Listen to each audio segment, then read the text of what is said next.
Saudara, untuk mempercepat pembangunan di Ibu Kota Nusantara atau IKN, pemerintah memberikan kemudahan kepada pelaku usaha yang akan berinvestasi di IKN. Kemudahan yang diberikan mulai dari perizinan berusaha, kepastian jangka waktu hak guna usaha, sampai pembebasan biaya masuk barang impor untuk pembangunan IKN. Pemerintah menyebut investasi yang dibutuhkan untuk pembangunan di IKN 24 miliar dolar Amerika Serikat atau setara 362 triliun rupiah. Hingga kini sudah ada 223 surat komitmen investasi atau letter of intent yang diajukan para pengusaha dalam dan luar negeri.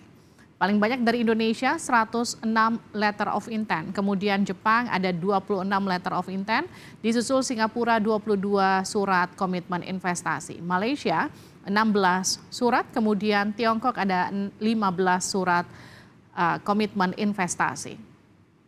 Selain itu ada juga dari Amerika Serikat, Inggris, Prancis hingga Uni Emirat Arab.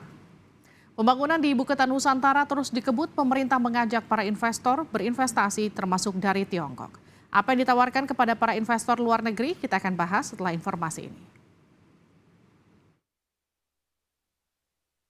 Pemerintah tengah gencar mencari investor untuk ikut mendanai pembangunan Ibu Kota Nusantara di Kalimantan Timur.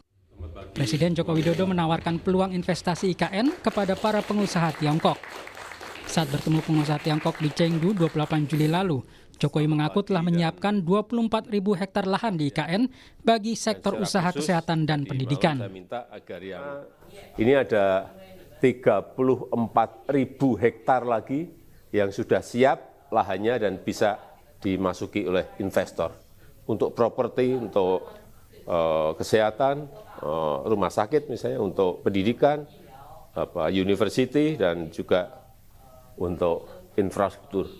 Saya tahu di sini sudah banyak yang masuk, mungkin bisa menyampaikan kepada rekan yang lain apakah ada kesulitan, apakah ada problem, saya kira bisa disampaikan apa adanya. Kami terbuka. Sementara Menko Kemaritiman dan Investasi Luhut Binsar Panjaitan menyebut Indonesia akan bermitra dengan pemerintah kota Shenzhen, Tiongkok terkait perencanaan tata kota di IKN. Luhut berharap dalam 6 bulan Indonesia sudah mendapatkan desain dan detail tata kota. Menyangkut IKN, kerjasama dalam konteks perencanaan karena tata kota yang mereka Shenzhen itu sangat pengalaman ke depan, dan saya pikir dalam 6 bulan proses ini sudah selesai. Jadi nanti desain daripada kota ini semua akan nanti detail. Yang selama ini kita baru dapat pada tataran garis besar saja. Pemerintah memberikan kemudahan kepada para pelaku usaha yang akan berinvestasi di IKN. Pemerintah menyebut total dana untuk membiayai pembangunan IKN di Kalimantan Timur sekitar 466 triliun rupiah. Dari jumlah itu, investasi yang dibutuhkan sekitar 362 triliun rupiah. Hingga saat ini, setidaknya 167 perusahaan menyatakan minat berinvestasi di IKN. Untuk menjaring investor lebih banyak, pemerintah menawarkan sejumlah kemudahan, mulai dari perizinan usaha hingga pembebasan biaya masuk barang impor untuk pembangunan IKN. Tim Liputan, Kompas TV. Presiden Joko Widodo mengajak investor dari Tiongkok berinvestasi di Ibu Kota Nusantara. Seberapa besar potensi investasi dari Tiongkok, kita akan bahas bersama Deputi Bidang Pendanaan Investasi IKN Agung Wicaksono dan Direktur Selios Bima Yudhistira. Saya ke Mas Agung dulu. Mas Agung, selamat malam. Mas Bima, selamat malam. Selamat malam. Mas Agung, dalam lawatan ke Tiongkok, Jokowi menawarkan pengusaha Tiongkok agar investasi ke IKN. Memang seberapa besar sih potensi investasi dari Tiongkok ini? Ya, terima kasih. Kebetulan dalam lawatan ke Tiongkok, dalam pertemuan bilateral dengan Presiden Xi Jinping, yang dilakukan adalah penandatanganan nota kesepahaman MOU antara pemerintah Indonesia dengan pemerintah RRT, salah satunya tentang knowledge sharing and experience sharing. Jadi pertukaran pengetahuan dan pengalaman dalam membangun sebuah kota baru. Dengan salah satu referensinya atau referensi yang dijadikan contoh adalah kota Shenzhen. Ya, kota Shenzhen di bagian selatan Tiongkok berbatasan dengan Hong Kong. Jadi itulah topik yang paling utama dalam pembicaraan Presiden Jokowi dengan Presiden Xi Jinping. Dan kemudian ada pertemuan Presiden Jokowi dengan para menteri, dan kebetulan saya hadir mendampingi sebagai salah satu wakil dengan para pengusaha Tiongkok yang sudah berinvestasi di Indonesia. Jadi ini memang menunjukkan bahwa Tiongkok punya komitmen nyata dan mereka sudah masuk, mereka sudah berperan. Dan karena itu Presiden Jokowi menyampaikan IKN, Ibu Kota Nusantara, sebagai salah satu prioritas untuk selanjutnya. Jadi ini runtutannya, mulai dari knowledge and experience sharing untuk perencanaan dan kemudian masuk ke titik investasi. Kalau sampai saat ini sudah berapa besar investasi yang masuk ke IKN dan apakah masih sesuai target, Mas Agung? Ya, jadi saat ini kalau kita sampaikan berita gembiranya tadi disebut ada 230, sekarang sudah mencapai 256 letter of intent atau letter of interest. Ini pernyataan minat, ya, pernyataan minat untuk investasi. Namun dari situ yang datang dari total sekitar 19 negara yang sudah mencapai kesepakatan dan komitmen itu justru adalah para investor dalam negeri, investor domestik, ya. Ada paling tidak 7 perusahaan, ya, di sekitar 6 sektor, ya, yang sudah committed, ya, dan kalau dihitung ini baru dari nilai ekspektasi dari investasi lahannya saja, karena yang dihitung baru nilai tanah, ya. Sedangkan untuk nilai bangunan dan fasilitasnya tentu akan ditentukan oleh studi yang dilakukan oleh si investor, tapi itu saya hitung sudah lebih dari 120 miliar kalau dari segi nilai lahan yang akan digunakan untuk membangun saja, ya. Jadi ini sesuatu yang sangat sangat prospektif, ya, dalam periode sekitar 1 tahun menjelang bulan Agustus 2024 kita sudah mulai melihat adanya investor swasta yang bukan hanya berminat tapi sudah bersepakat untuk membangun di IKN. Kalau Mas Agung tadi bilang para investor tidak hanya minat tapi juga bahkan sudah sepakat untuk membangun di IKN, saya ke Mas Bima. Memang apa sih jaminan yang dibutuhkan para investor agar mau berinvestasi? Justru itu kemarin kan kelihatannya Pak Jokowi, ya, dengan Pak Luhut itu berkunjung ke China, ke Tiongkok, sebenarnya sebagai salah satu jaminan politik. Kenapa? Karena proyek sebesar ini dan waktunya juga berdekatan dengan pemilu, tentunya salah satu resikonya adalah ketidakpastian, kan gitu. Bukan masalah IKN-nya jalan atau tidak jalan, tapi nanti bentuk IKN-nya sama persis nggak dengan master plan sekarang gitu kan. Itu kan salah satu hak prerogatif dari Presiden terpilih 2024 nanti gitu. Kemudian kalau dilihat kunjungannya salah satunya juga ingin menjadikan semacam sister city lah, ya, atau sharing knowledge tadi, tukar pengalaman bagaimana membangun Shenzhen sebagai kota yang sukses. Problemnya adalah Shenzhen dengan ibu kota negara ini hal yang beda. IKN Nusantara ini kan mau memindahkan pusat administratif. Sementara Shenzhen itu adalah kawasan industri. Itu bisa mirip lewat Batam gitu, ya, atau mirip dengan mungkin kawasan industri Batang di Jawa Tengah yang sedang dibangun sekarang. Jadi kalau mau belajar soal Shenzhen tepatnya ke sana. Dan kalau kita lihat kan ekosistem di Shenzhen itu cukup lengkap. Mulai dari SDM-nya, banyak sekolah vokasi bagus di sekitar situ. Bahkan mereka sudah mempraktekkan industri 4.0. Kemudian pemerintah daerahnya yang banyak jualan soal investasi.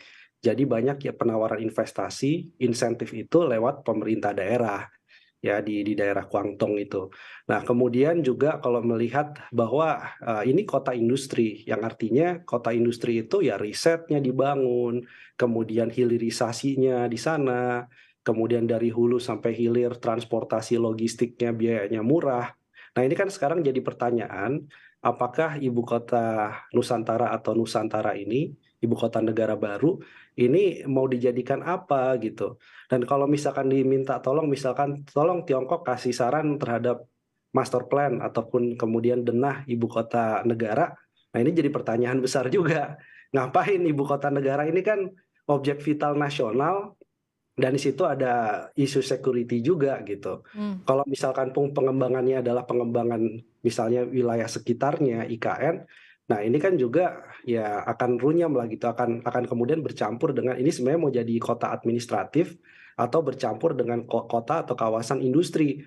Dan kalau kelihatannya kalau dicampur dengan kawasan industri, misalnya di sebelahnya ada pengolahan stainless steel, kemudian aluminium dan lain-lain, itu nanti kan juga akhirnya menjadi inkonsistensi bahwa Kenapa pemerintah mau pindah dari Jakarta? Karena salah satunya dikepung polusi, dikepung masalah, karena banyak kawasan industri juga di sekitar Jakarta, kemacetan juga. Maka pindah kemudian ke IKN harusnya bukan menimbulkan masalah baru, makanya harus dijauhkan dari pusat industri.